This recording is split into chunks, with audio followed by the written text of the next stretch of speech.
この動画は過去動画の再放送です。途中紹介されている別動画は現在アップされていないものもあり、リンク切れしている場合がありますが、ゆっくり再アップしていきますのでお待ちくださいね。それではご覧ください。こんにちは、斉藤直樹です。今日はリスナーさんの質問にお答えしていきます。なゆさん、19歳の方からの質問です。斉藤直樹さん、こんにちは。私はなぜかイラストに関することだけ嫉妬心が強く、それと同時にものすごい劣等感に包まれてしまい、もっと練習しなくてはとたくさんの絵を練習しています。劣等感に包まれるたびに、これから先どんなに頑張っても憧れの絵師さんたちみたいになるのは無理なんじゃないかと思ってしまい、眠れなくなってしまうこともあります。私は自他ともに認める圧倒的容量が悪い人間です。こんなに容量が悪く才能がない私では、世間に評価されるような絵を描くのは無理なんでしょうか？それとも才能なんてなくても努力で人の心をつかめるイラストは描けるのでしょうか？ご回答いただけると幸いです。ここまで読んでくださりありがとうございました。とのことです。なゆさん、ご質問ありがとうございます。なゆさんの質問を聞いていて、まるで昔の自分の言葉のようだなっていう風に感じました。おそらくね、今のなゆさんは、自分は一生世間に評価されることはないんじゃないかと、絶望的な気持ちになっているんじゃないのかなっていう風に思うんですが、もちろん、そんなことはありません。容量が悪いというのは、はっきりした原因があって、その原因がどこにあるのか、そしてそれを解決できれば、容量の悪さというのはある程度改善ができるからです。この動画を見ていただければ、あなたの容量の悪さがどこにあって、そしてどこを改善すれば、イラストで人の心を掴んで、世間に評価されるようになるのか、理解していただけると思います。ぜひ最後までお付き合いください。まずね、もう最初に結論言っちゃうんですが、なゆさんが容量の悪さを解決するために必要な行動、主に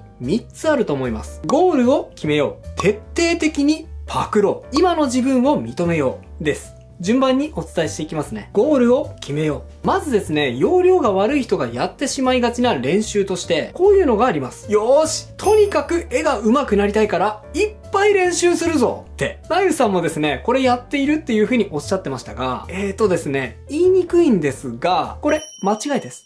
なんで？いっぱい練習すれば、いっぱい上手くなるじゃんって思ったかもしれませんが、それこそがですね、容量の悪さの大きな原因になっているんです。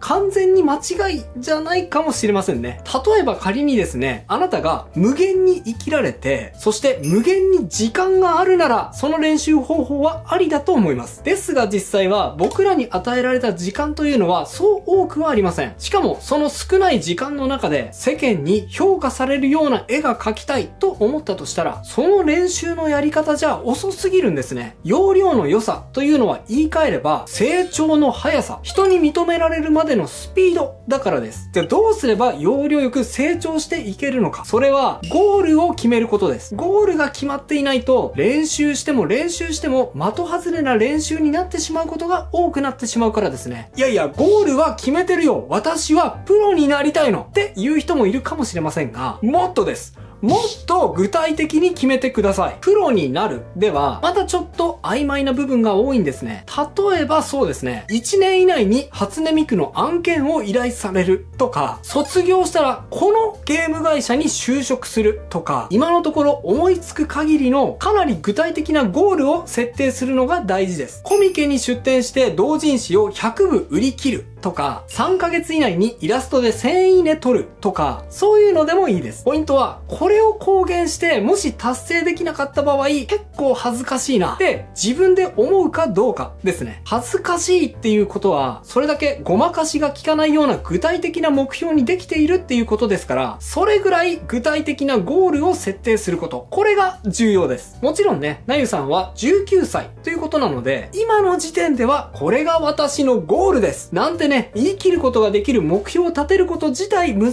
しいかもしれませんが、仮でもいいんです。今のところはこれを目指そうという仮のゴールで全然いいので、その仮のゴールを超具体的に決めてみましょう。なぜそこまで具体的に決めることが重要なのかというと、絵が上手くなるという曖昧なゴールを決めてしまうと、自分にとって最優先にすべき課題が明確にならず、優先順位が曖昧になってしまって、成長機会を逃してしまうからです。。いや、ここはごまかさずに、あえて厳しい言葉でお伝えしましょう。いいですか？言いますよ。どうしてもゴールを明確に決められない人というのはですね、無意識に自分が抱えている一番の問題点から逃げるために、ゴール設定を避けている可能性があります。なぜか、自分のできなさと向き合うのが怖いからです。どうでしょう？心当たりはないですか？例えばですね、上手くなるために練習しようと曖昧なゴール設定をした場合、多くの人がまず最初にやりがちな練習として、とにかく人体をいっぱい描こうとか、筋肉の名称を覚えようとか、そういった努力をまず最初にしがちです。もちろんね、そういう練習も必要な場合もあるんですが、優先順位が最優先かといったらそんなことは少ないんですね。それに仮にそのゴールが達成できなかった場合にも、客観的に見てうまくなれなかったという結果は誰にも分かりにくいので、自分が本当に成長できたかどうかという判断自体も曖昧に済ませてしまいがちです。一方で1年以内に初音ミクの仕事の案件を受けるという明確なゴールを設定した場合にはどうでしょう。1年以内に初音ミクの仕事を受けるというゴールに対してしなきゃいけないことは、とにかく初音ミクを可愛く描けること、そしてそれを世の中とクリプトンに全力でアピールすることですよね。そのためには当然ですが、まずは初音ミクを書く必要があります。で、一旦書いてみると、すごく明確に自分の問題点を突きつけられるわけです。顔が可愛くない。絵柄がダサい。色が汚い。絵がうまく描けない。なんて漠然とした課題ではなく、より具体的な問題点が浮き彫りになります。そしてそのどこを改善すれば仕事が依頼されるのか、本気で考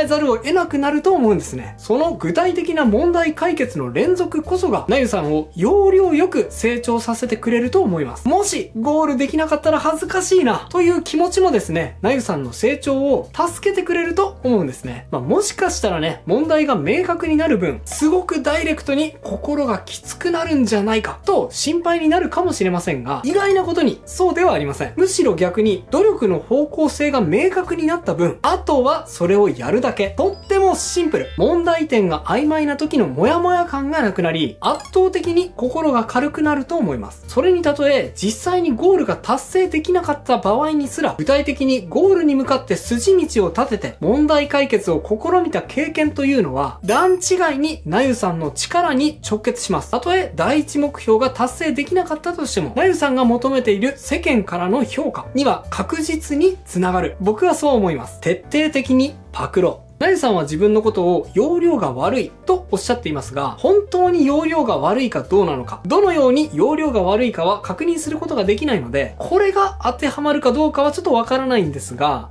容量が悪い人がやってしまいがちな残念な特徴があると僕は感じています。それはですね、最初からオリジナリティを出そうとしてしまうことです。よくこういう人がいます。僕はこの人を参考にしていますって作品を見せてくれるんですけど、見てみたら全然どこを参考にしているのかわからない。似ても似つかないイラストを見せてくれる人です。ひょっとしたらパクリだって指摘されるのを恐れて、自分のオリジナリティを出そうとした作品なのかもしれませんが、まずですね、自分は容量が悪いのかもしれないなとお悩みを抱えている人にまずやってみてほしいこととして、僕がおすすめしたいこと、それは丸パクリです。もうね、そっくりそのまま好きな作品を模写してほしいんですよ。何もね、模写した作品をツイッターに投稿しようとか、それでフォロワー数を伸ばそうとか、その模写した作品を自作発言して稼いじゃおうぜ。みたいなことじゃないですよ。そこは勘違いしないでくださいね。むしろですね、イラストの模写はそこまでやるメリットがあまりないので、そう何度も何度も模写する必要は全くありません。やる回数としてはもうむしろ1回でいいんですが、やったことないよっていう人はぜひやってみてほしいんです。なぜか、それは自分の客観性を確かめるためです。昔ですね、百獣の王で有名な武井壮さんがこんなことを言っていました。あらゆるスポーツが上手くなる方法があります。それが何かというと、人間は腕を上げた感覚と実際にどのぐらい腕を上げているのかの感覚がずれています。試しに目をつぶって腕が体に対して垂直になるように上げてみてください。そして目を開けて腕の角度を鏡で確認してみてください。自分では垂直に腕を上げたつもりでも鏡を見てみると実際には垂直じゃなく、なん何度か上か下にずれていることがほとんどなんです。自分の体の動きを不正確にしか感知できていない状態で、いくら正しいと言われている練習を積んでも、自分の感覚自体がずれているのだから、どう頑張っても不正確な練習になってしまい、正しい効果が得られない。だからまずは腕を上げる感覚と、実際にはどのくらい上げているのかの客観的な事実をピタッと一致させることをまずやること。それができてから実際の練習をすることが重要だっておっしゃってたんですね。これはですね、もう本当にその通りだなっていうふうに思いました。で、これは絵にも丸々当てはまると思うんです。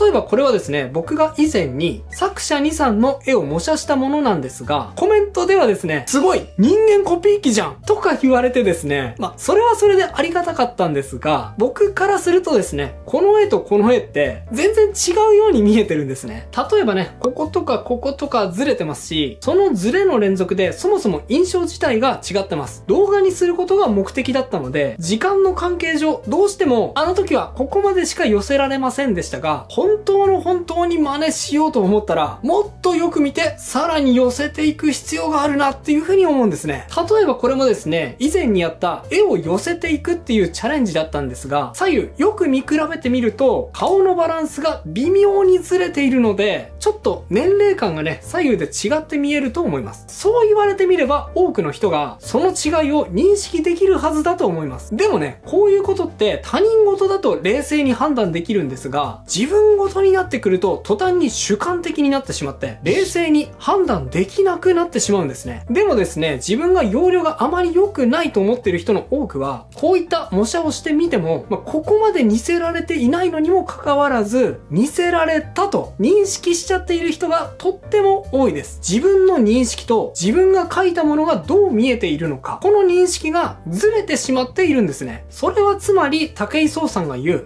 手を上げた感覚と実際にどのぐらい手を上げられているのかの客観的事実がずれてしまっている状態なので、その感覚のままどんなに努力をしたところで自分が思ったような成果を上げられる可能性が低くなってしまうわけなんです。もしなゆさんがですね、こういった感覚のズレ自分にはあるかもと心当たりがあるとしたら、そんなに難しいね、手の込んだ作品の模写でなくても大丈夫ですし、そう何度もやる必要はないです。期間を決めて、ある期間だけ徹底的にオリジナリティを排除して、そっくりそのまま寸分の違いもないような作品の模写をしてみてください。もうね、贋作を作るぞってぐらいの気持ちでやってみるんです。そして、できた、もう完全に見せられたと思ったら、それを人に見せてみてください。その上で、できれば、ねえねえ、どっちが自分が描いたものだと思うって聞いてみてください。その時の反応がね、同じ絵じゃないのって感じなら、自分の認識にそこまでのズレがないということなので大丈夫ですが、いやいや、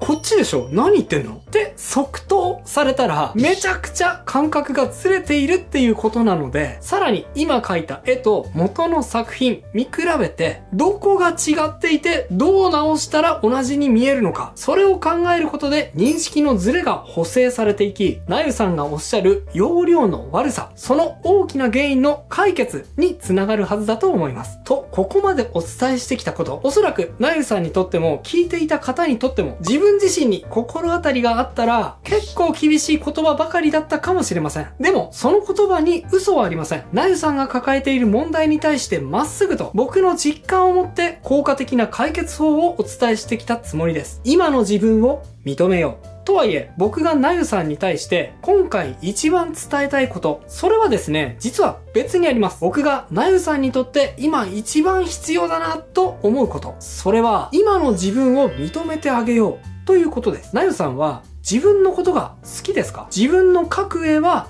好きですか？僕はですね、なゆさんの言葉を聞いていて、多分なゆさんは自分のことも、そして自分の絵のことも認めてあげられてないんじゃないのかなっていう風に感じたんです。もしそう感じているとしたら、これから言う話をよく聞いてほしいです。よくね、劣等感を感じている人が取ってしまいがちな行動があります。それは他人の褒め言葉を全然受け取れないということ。君、いい絵描くね。うまいね。って褒められても、私なんて全然ってね、受け流してしまう。そんなことってないですか？なぜわかるのか？それはですね、僕がまさにそうだったからです。僕もなゆさんと同じように、早く上手くならなきゃもっと努力しなきゃ、こんなんじゃ全然ダメだってね、焦っていた時期がありました。今思い返すとね、そんな僕に対しても褒め言葉を送ってくれる人たくさんいたんですが、僕はどうしてもその言葉、全然受け取れませんでした。いいね書くねとかすごいねって言われても、いやでも自分はまだまだだ。こんなところで満足していたら全然ダメだとか、いや、包み隠さず言うと、こんな絵で褒められても全然嬉しくねえよ。っていうかさ、社交辞令で褒めてるよね。なんて思ってたんです。だからですね、一切の褒め言葉を受け取らずに、ただひたすらそういう言葉を遠ざけて、そして努力を重ねていたつもりでした。でもね、その時の僕はゴールがどうだとか、そのために必要なことはこれをすべきだとか、今日僕がなゆさんに対してしたアドバイス、まるで自分では実行できていなかったんです。そんなことを冷静に考えることはできませんでした。そんなことを考えることすら時間の無駄に思えたからです。でもね、そんな時でした。僕はある人に怒られてハッとしたんです。28歳ぐらいの時でした。いつもね、僕の絵を見てくれてアドバイスをしてくれていた K さんという人がいるんです。いつものようにね、絵を見せて、で、見せているにもかかわらず、その人の意見を全然聞かずに、もっと自分はこうすべきだと思っている。次はこういう絵柄にしようと思う。なんてまくし立てている僕に、その人はついにね、ぶち切れたんですね。いや、あんたさ、うちにアドバイス求めるけど、うちのアドバイス、そもそも聞いてんの？いいとこ褒めてもそれ全然聞かずに、ないものねだりばっかりしてるよね。ああなりたい、こうなりたいって自分のことまるで見ないでさ、あんた他人にでもなれるって思ってんの？って。もうね、頭をガーンと殴られたような衝撃でした。いや、怒られたっていうことに対する衝撃じゃなくて、自分自身の態度に対するショックです。そうか、この人は今までもずっと俺のいいところを褒めてくれていたんだ。でも俺はこの人の意見を全部無視して他人になろうとしていた。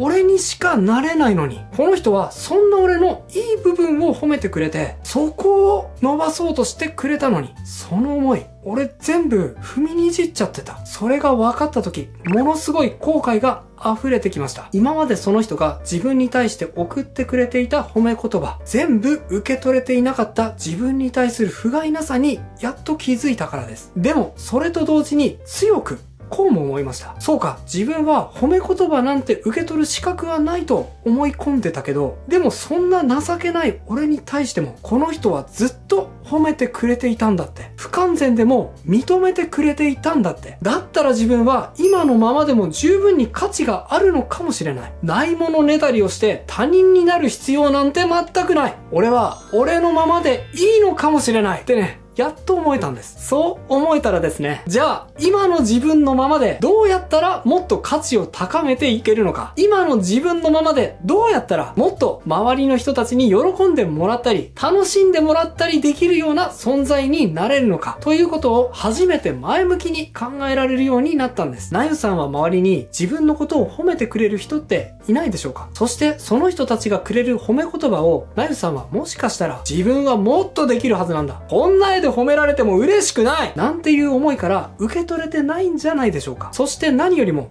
自分で自分のことを認めてあげられていないんじゃないでしょうか。もしそうだとしたらそのことが一番の問題です。自分ではなく他人になろうとないものねだりをしてしまうことで努力が全て空回りしてしまって一番の要領の悪さに繋がってしまっているかもしれないからです。なゆさんは他人になる必要は全くありません。なゆさんはなゆさんにしかなれないからです。もっと自分自身を認めてあげてください。認めてあげてもいいと思うんです。だってこんなに真摯に絵に対して向き合ってたくさん悩んで、そしてさらに僕に質問を投げかけてくださっている。そんな生真面目な自分を信じてあげてください。強い劣等感というのも自分は絶対できるはずなんだっていう自分に対する信頼感の裏返しだと僕は感じました。今の自分はこれでいいんだ、そう認められた時、今の自分のままで次の一歩をどう踏み出すべきなのか、ご自分で判断できるようになるはずです。なゆさんならきっとできます。諦めないで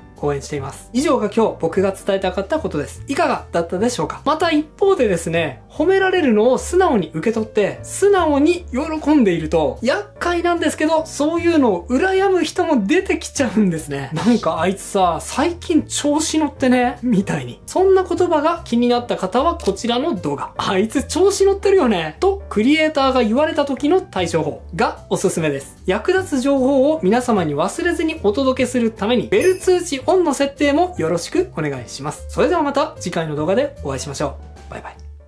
ということで、再放送をお届けしました。いかがだったでしょうか？新チャンネルのチャンネル登録と高評価もよろしくお願いします。